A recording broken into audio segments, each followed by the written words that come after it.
Hey parents, I just wanted to come on here and offer a little bit of help. I know that I discussed or sent out the message last week letting you know that homework was going to change a little from here until we take the STAR test. But I realized that I did not show you guys how we take our test strategies so that you could in turn help your students while they're doing their homework. So I wanted to take a little bit of time and actually review this past test that we took actually today, but you guys will see this in a couple of days, so that you could have your child review their scores, their answers, and then that way you can also see how we got there. What do we do in order to get to that point of answering the question? So I hope that this video is helpful for you guys. And as always, if you have any further questions, just reach out and let me know. All right, fantastic. So whenever I hand out a test for the students, I always pass out a piece of notebook paper, and this is where they're going to take their notes. This is the same equivalent as showing your work in math. You know, 2 + 2 = 4, but this is just a way for me to see what their brain was thinking on paper while they took this test. So they always start by putting their name at the top. And then we're always going to put our title, which is going to be Ruby Bridges.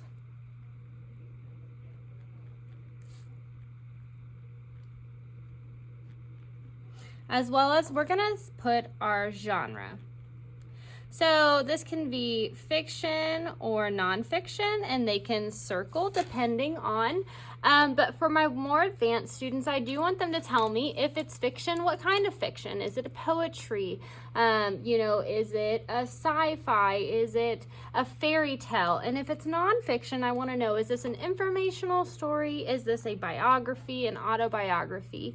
But for now, we'll go with fiction, nonfiction. And so after this point, the students would read through the story. And so at this time, if you'd like, you can go ahead and pause it and read through the passage. But I also will be linking this on our parent square so you can open this document as well. And so next to their title, they're going to have 2 boxes. And so what's expected of them is as they read, they need to read the story a total of 2 times. The first time is to get familiar with it, and the second time is really to dig deep and really comprehend what they're reading. So I would say I've read it once, I'm going to put a check mark or an X, and then I'm going to read it a second time, and then I am ready to answer my questions. So this particular test was taken on the computer. We are at a point in our school year where we usually do not take assessments on paper. As you know, the children will be taking the STAR test this year, and the STAR test will be online. So they will only be able to use scratch paper. So we do try to encourage to get them used to that platform. We do take those tests online, but for the sake of today, we'll do this via the paper. So once they've read the story, we're going to move on and we're going to look at our question. So under my title, I'm going to write whatever question number it is, and I'm going to write the answer choices. Now, here's what we want to avoid. I don't want the kids wasting their time writing word for word, copying from what would be the computer screen onto their paper. I just want them to see A, B, C, D. Super simple. So then what they're going to do as they're reading is they're going to put X's, checks, or question marks. So their options are X, check, or question marks. And so the way this works is as they're reading through the answer choices, if they are 100% certain that is a goofy, silly answer, they're going to document and note that with an X. If they read it and they think, ooh, that's kind of tricky, that could be the answer, but also it might be wrong, they're going to give me a question mark. And if they read that and they're like, oh my gosh, that is the answer I had in my noggin, they're going to give me a check mark. So reading this first question, it says, what phrase from paragraph 2 helps the reader understand the meaning of the word integrated? So what the students would do is they would go back to their passage, and on the computer they have a highlighter tool, and I would expect them to highlight the whole paragraph. But obviously if we were to highlight this whole section, our paper would get wet, it would get messy. But we are going to highlight the sentence that it's in. And so for this, actually, let me use a lighter so that we can still see. We are going to highlight that sentence that it was in. So the next year, it was decided that schools would be integrated. So now what I'm going to do is I'm going to go through my answer choices, and I'm going to decide which one is the best answer. So what phrase, again, helps me understand the meaning of the word integrated? Well, A says, excels in her academics. Well, looking up here, does Ruby excelled in her academics tell me what that word integrated means? And of course I'm thinking, no, that doesn't go. So I'm gonna mark it with that X. Looking at B, it was decided. Well, let me find that in my passage, and I'm gonna scan. Let me see. It was decided. Does that help me understand what the word integrated means? And of course it doesn't. Let's look at C. Let all the students attend. Well, let's plug that in. The next year it was decided that schools would be letting, right, because we got to adjust the word to the proper tense, letting all students attend. And then look what it says. The school would let all students attend. So that sounds pretty good to me. I think that works, but I may be unsure. So I'm going to mark it with a question mark. And then this last one, Ruby was selected. Well, does Ruby was selected help me understand what integrated was? Well, looking here, Ruby was selected. The next year it was decided that schools would be, Ruby was selected. Well, no, that doesn't make any sense. So on my computer, I would click C as my answer choice. And then on their paper, they need to note and show me the text evidence. What paragraph did they find this in? Well, of course, looking at our paper, I found this answer in paragraph 2. Going to number 2. Let's work through this one as well. So it says, what is the most likely reason Ruby's parents decided she could attend France school for first grade? So as a student, I'm going to mark. I've got A, B, C, and D again. And then I'm going to go, okay, where in the story did I read about Ruby getting to go to this story? Where did they first introduce that? And again, that's going to be in paragraph 2.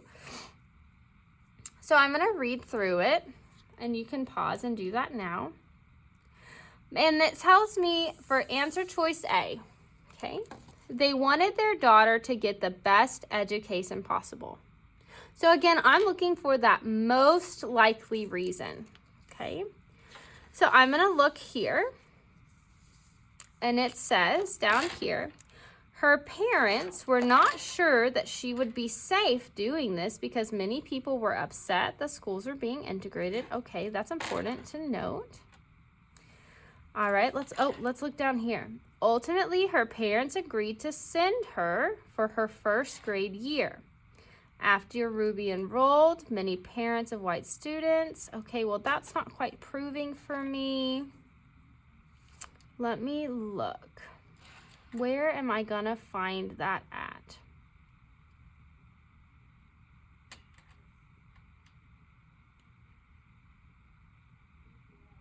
Okay, so I'm going to look at my answer choices. And A says they wanted their daughter to get the best education possible. Well, is that true? Did they want her to get the best education possible? So I'm going to put a question mark because that one sounds pretty good to me. Why else would they want to send her away? B says they were not worried about her safety. But if I read right here, it says her parents were not sure that she would be safe. And so that tells me they weren't sure. They were feeling what? They were feeling worried. So B is not our answer. Okay. This one, they didn't know that people were upset that Ruby would be attending. Well, let's look. All right here. After Ruby enrolled, many parents of white students took their children out of the school. Okay, so we know that what? Why would they unenroll their students? Okay, we're going to keep reading and we'll see right here. They arrived at school. She was the only student. And then look down here. There were many people protesting. Okay, people were protesting because they were unhappy that she was attending school. So I know that that is not correct. And D says they really liked Mrs. Henry and wanted Ruby in her class. Well, when I was reading here, did they say that they sent her because they loved the teacher? Not really. They tell me that she loved school and the schools would attend no matter the color of her skin. But after I'm reading this, they don't tell us that they sent her for that reason. So A is going to be my answer, and I can support that in paragraph 2 when they talk about sending her. They shortly after they moved, they started kindergarten in a segregated school. All right, so the same thing would continue. You would have question 3. And again, what happened after the first year she was in first grade? It says they did not let Ruby return for second grade, but when I look right here in paragraph 6, it says the next year the school returned to normal. There were black and white students in Ruby's class, which tells me that she did return to school. B says the school closed because they did not have enough students enrolled. But then again, look at paragraph 6, right? The next year it returned as normal, right? That's what's important right here. It returned to normal. So I know that one's wrong. C says people continued to protest for many years. Well, paragraph 6 just keeps proving that wrong.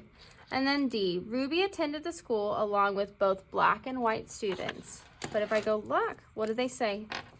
All right, the next year school returned as normal. There were black and white students in Ruby's class. So I'm going to put a check mark by D, and I'm going to mark it with a P6 because I found my answer in paragraph 6. Now, number 4 was a select all that apply. I'm going to go ahead and mark this for you, and then you can always just refer back later if you're wanting to review with your students. But the B, C, and D will be the correct answers. You can find B in paragraph 3, C in paragraph 4, and you can find D in paragraph 7. So the next one I want to talk to you guys about, you'll see on this handout that the question is posed, how did Ruby and her teacher, Miss Henry, get along? We did that question, but I did format the question a little different, so it is worded differently on the test. So when I write this down, we are going to write it down based off of what you will see on their test. So for number 5, they would be expected to write this down. So the prompt was explain the relationship. And this is what is called a short constructed response. They are expected to come up with a 2-sentence answer, written and typed out. Ruby and her teacher. I did send home last week a handout that we did over a Martin Luther King, the March on Washington, that included the rubric that we use in order to grade this. So you're always welcome to use that rubric when you are working with your students, as well as I'm going to show you guys some of the posters that we use in our classroom to help construct this answer.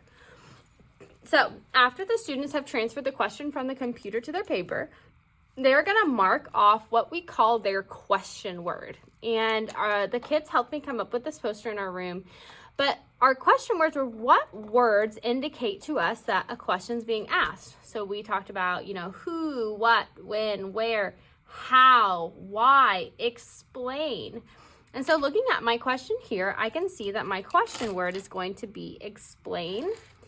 So I'm going to mark out explain, and then we talk about how we always mark off the word next to our question word. And the reason is because most likely we also do not need that word as well.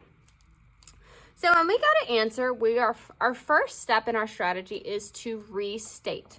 So the children are always going to start with the first 3 words, and those words are in the text. So in the text. And then after we have in the text, we're gonna insert the title of our story. And we already know up here, but also looking at our passage, our title was just called Ruby Bridges. Now, one thing that I am trying to stress to the children, that when we type in the title, we want to type it in how it is written. And so we can see here that the R and the B in Ruby Bridges is capitalized. So I'm going to come over here and I'm going to write that in. Ruby Bridges. And now for the actual part where we're going to restate that question. So what that means is we're going to take our question and we're going to move it down. We're going to put it inside of our answer.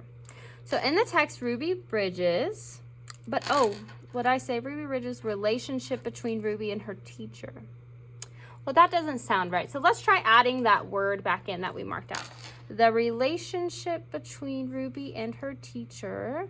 Oh, okay, so that's it. So again, not always, but sometimes we do still need that word that we marked off. So I'm going to write in the relationship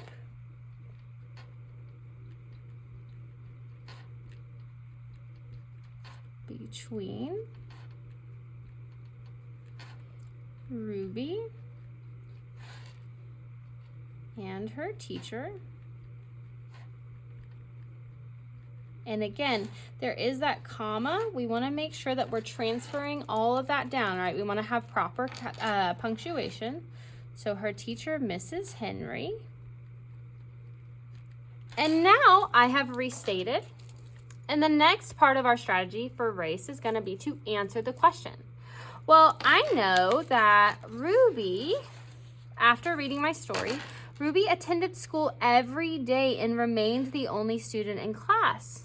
Miss Henry and Ruby built a very close relationship. And so if they have a very close relationship, I know that what? That their relationship is what? It's good.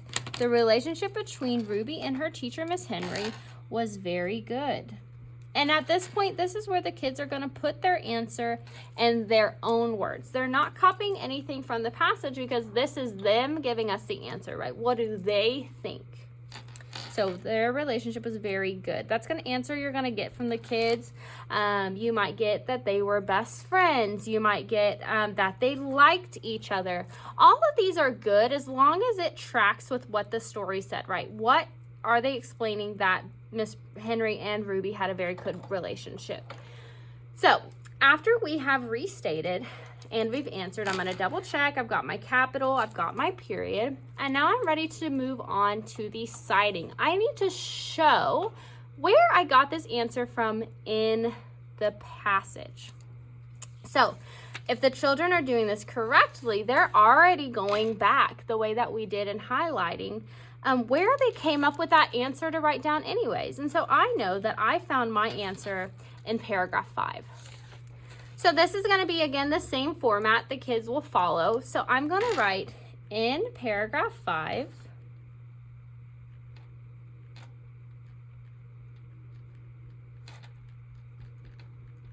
the author says, and see, y'all, this is so easy because once the kids start to remember what it is, it just becomes like secondhand, right? In paragraph 5, the author says, I'm going to insert my quotation marks. And then here's the best part. This is literally going to be word for word what the passage says. I tell the kids all the time, we're putting it in quotes because it's not our words, it's the author's words. So they're literally going to go whole sentence. Mrs. Henry and Ruby And again, I'm capitalizing those names. I'm including that period because I can see that the author put that in the passage. So Ruby built a very close relationship. I'm going to make sure. Okay, so like I was saying, I'm always going to want to make sure, sorry about that, that when I finish up my quote, I always put the ending quotation marks. And just like that, the kids have now completed their race strategy. And so like I said, I'm going to put some of those posters on Parent Square as well, so you can kind of see. The posters are like what I call cue cards. You know, they're giving them what comes next. The kids just have to fill those in. All right, guys, well, that is all I have for you on this specific passage, at least. If you stuck it through this long, thanks for hanging around. I know that it was a little long, but I truly do feel like this is going to help you, help your students, and kind of try to eliminate some of that frustration you might be feeling when you're trying to work on with them one-on-one. I know that the way that we teach things now is not how you were taught before, and there's always so many questions, and you're not in the classroom with us, and it's so hard for you guys. So I just want to make sure that I'm providing the support however you need it. So if you are at the end of this video and you're thinking, I still have no clue what's happening, send me a message. I would love to help you.